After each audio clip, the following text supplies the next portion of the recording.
Ոչ մի արտառոց բան տեղի չի ունենում։ Ռուսաստանի Դաշնության ծագումով էթնիկ հայը եկել է Հայաստանի Հանրապետություն եւ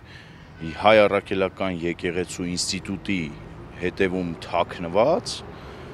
փորձում է քողարկված քաղաքական process-ների մեջ ներգրավել, փորձում է հայկական Իվանիշվիլի խաղալ։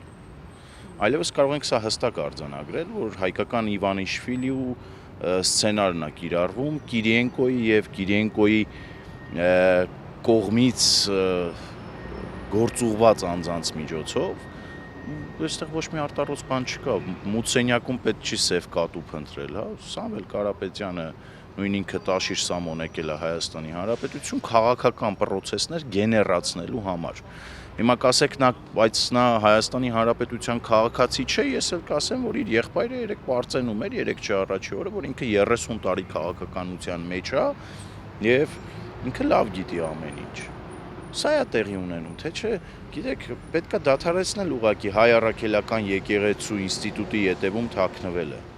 Թող պարզ ասեն, որ իրենք թաքնվում են որոշ պղծված անառակաբարո, պոռնակաբարո հոգևորականների վեղարի տակ։